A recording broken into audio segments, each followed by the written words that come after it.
Good morning all and welcome to another Sunday Q&A. Right, so we're starting off. The main chat this week has been about the video that I put on, where I said something I don't like about the Courier Exchange, and I'm going to open with the criticism. I'm open to criticism, I don't mind, I'm certainly nowhere near infallible in any way, shape or form, and as long as it ain't offensive.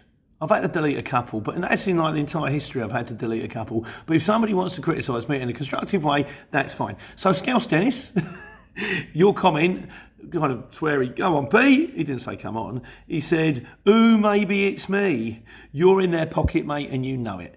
The thing is this, I've said it before, I'll say it again, and I don't really mind if you don't believe me or not. I don't get anything out of the Courier Exchange. They don't pay me for videos. Theoretically, you're supposed to get 50 quid if you recommend somebody. But if you watch one of my videos and then you go and join up, it's very difficult for them to say, well, you recommended me. And I have talked to them. I've had one of them in the van for the day. That was a fun day out. I've even been to a meeting with them where I bumped into Clive, who's also lovely. Checked out his website. But I don't actually physically get any money out of them. Don't get no remuneration. I pay the same fees as you do. I pay the same everything as you do. And I pay by the same rules. They did turn around to me and they said, well, we can't really pay you because it's kind of a conflict of interest. My money comes from YouTube. Originally, it didn't come anywhere. I just started it just because I wanted to make these videos to help people. But then you kind of think at the back of your mind, wouldn't it be lovely if it goes somewhere? And the thing about YouTube is certain videos hit higher than others. The one that said, should we join the Courier Exchange, which was probably one of the first ones I ever did, hits really, really big. And certain titles are more likely to get views than others. And one's about like how much you're going to earn a week and should you go on a Courier Exchange and what's wrong with it are more likely to get more views. So I will put my hands up. It's kind of blatant. Probably could have had a better title, but I knew by giving it that title, I'm more likely to get a few more hits. It's not the crime of the century. But that's the truth. And believe it, don't believe it. But there you go. Yes. Who is it me? What I was trying to get across was the fact that I went from one job on the markets, which was kind of all go, to another job, which is go. And it is relentless and it is tiring. And I was also trying to highlight the fact that there might be some people out there going, oh, it's no good. It's not what it used to be. Oh, I can't make any money. But then it begs the question, how are you doing it? Which would have been a better title, but probably would have got me less cash. But that is what we've talked about, a lot of talking about, and that's what we're going to come to now. So, comments on it, really. Paul Wilkes, he said he got out of bed, he said, it's on my day off today. He said, but the day before I got out of bed at 8, and I was running 8 in the morning, I was running through 10 at night. He said, I pulled 4.5 that day. He said, the day before that, I think it was 8 till 8, I pulled 400. So if you're going, and if you can get it to click together, because you can't always, the money can still be there. Peter Fleming says, CC said it's the same for all self-employed people. Now I was talking to one of our end users, my mate Phil, Ivory Bridge Phil, and he turned around and he said, well, we've got a couple of good customers who we rely on, and they owe us money, but they pay us, but they owe us money. And he said, well, if one of them went down, I could potentially be in a lot of trouble here. He said, but the thing is, that's the risk you take when you're self-employed. And he said, if you're not up to it, then you shouldn't be in the game in the first place. And I'm kind of inclined to agree with him in the fact that if you really want job security and you want to turn up and you can just turn up at 9 and you can leave at 5 and you know exactly how much money's going in your bank each month, you can have that. But the chances are it's going to be less money than it would be if you took it on yourself. But just what I'm trying to say is, guys, something I don't like about the job is be aware of the stress. There is a perfect way around it. The way around it is to get your own end users. I had a job on Friday which was fantastic. I didn't even hit the CX until 1:30 in the afternoon. I had a drop in Hatfield, a drop in Pimlico and a drop in Lambeth. I'd started at I couldn't pick either of them up before 9 because they requested it that way. I was done by 1:30 on 230 quid. And then I picked up some outdoor swings to take up to some kids' playground on Monday. But the best way to do it is to have end users and to have enough end users that you can have the right jobs, you can cherry pick them and get them booked in. But that takes forever. It's shoe leather and it takes time. Anyway, getting back to the questions. Gold member, he had a day off. He said, I'm going to sit on my sofa watching ice cream. He said then his job pinged up, kind of a round trip to not far from where he was, going back to not far from where he was. And he said, I did that thing that you said, is make them an offer you can't refuse. Which is, if you don't want to do the job, go, well, I don't really want to do it, but okay, I'm going to quote them silly money. I'm going to quote them £100 for 20 miles. And if they say yes, I'll have it. And if they do say yes, you go, okay, fair enough, we do that one. So hope you got back to your ice cream soon enough, mate.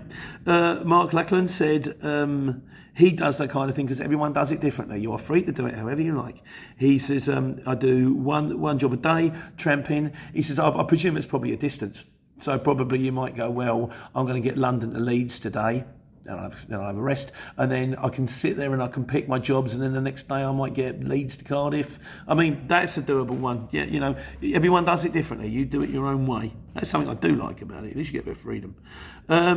Lloyd Jan, sorry, I did tell myself I was going to write properly today, but he said, but you do have shippers ringing you directly. I do, not as much as I used to. You can't rely on that. You want your end users. Your end users are the way forward. Because the truth of the matter is, if you're a shipper and you're getting busy, you're going to have your list of preferred drivers who you use. But if you're busy all of the time, if you've got any sense, you're going to employ more of your own, get yourself some more vans, employ some more of your own drivers, because that way you'll be getting the jobs off guaranteed cheaper and for people that you know that you can trust because they're on the payroll. So it's a kind of a snake in a tunnel effect. It kind of goes up and down. So you might get constant phone calls from shippers, then not so much, then constant phone calls. But it is good to have shippers that they know us and that they know that we do a decent job, and the fact that, you know, they kind of, yeah, if they do need us, we do get the odd phone call. But then again, like I say, you really want your end users as the way forward.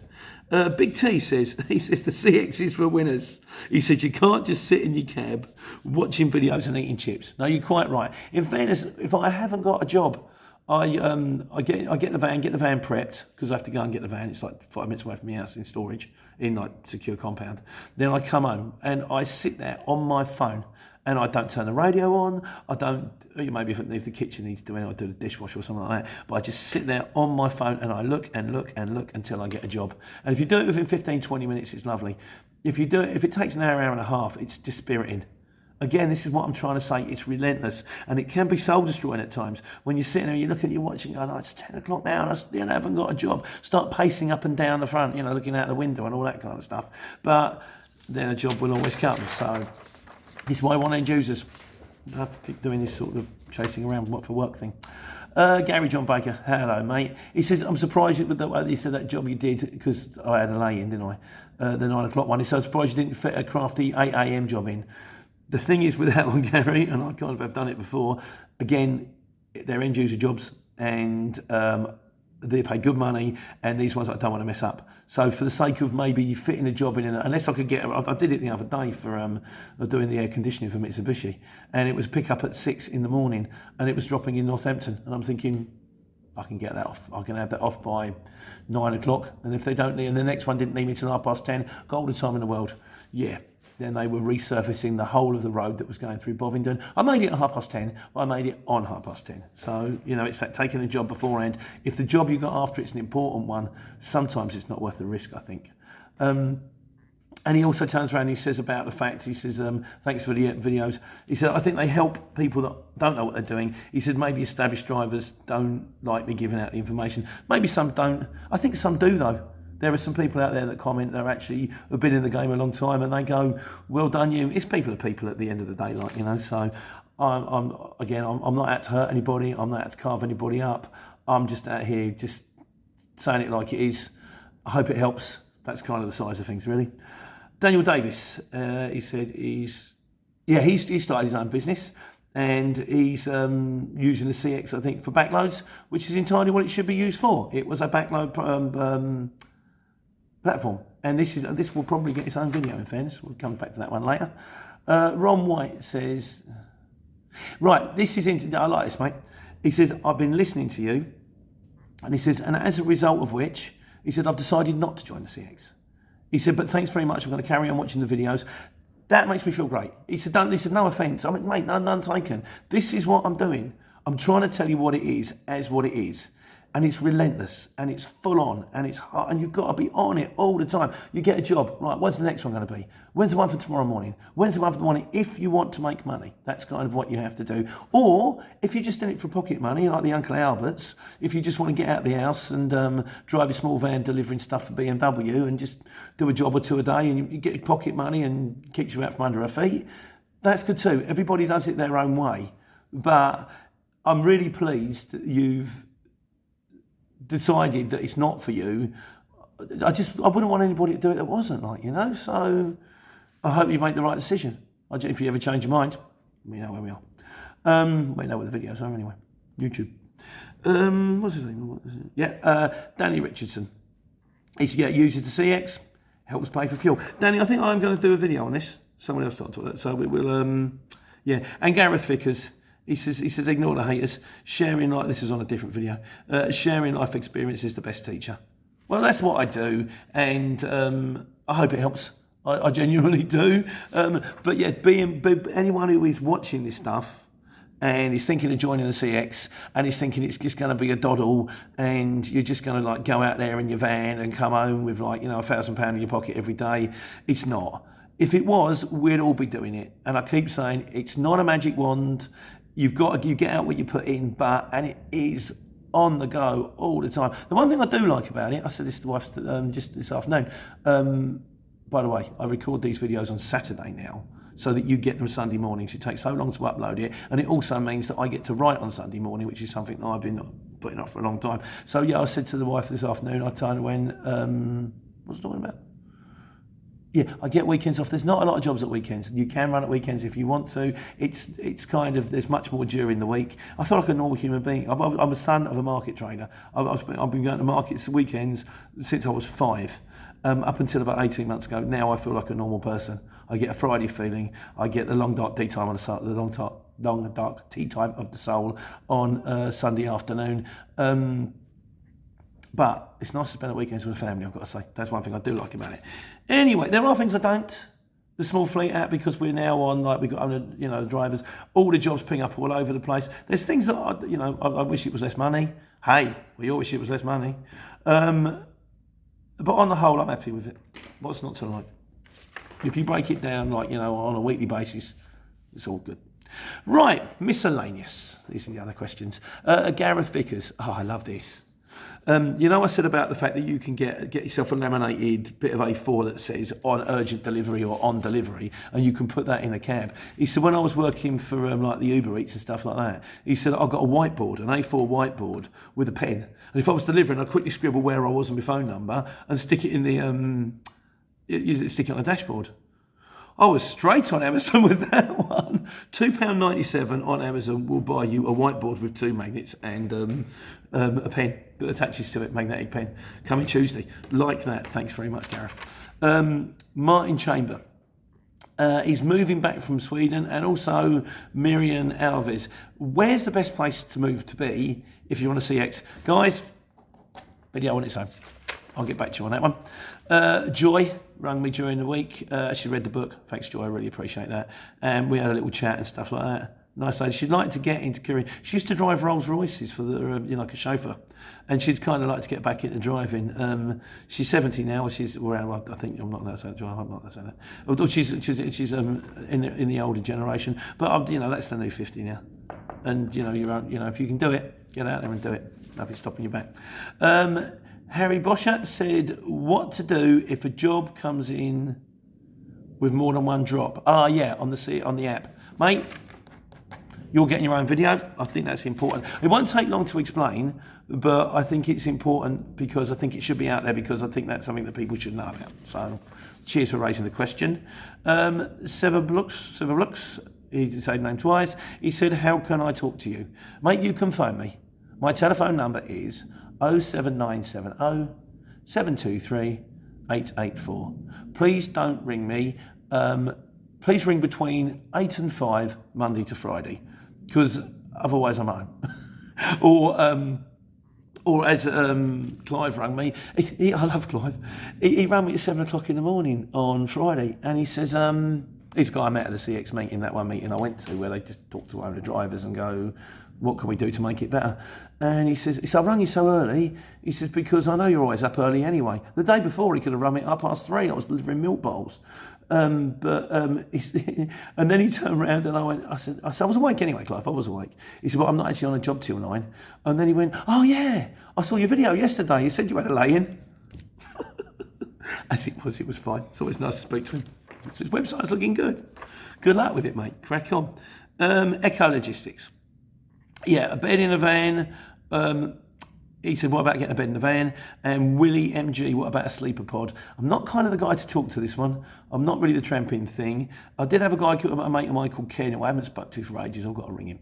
And he recommended, if you're going to put a bed in the back of the van, he would say, get yourself a carp bed.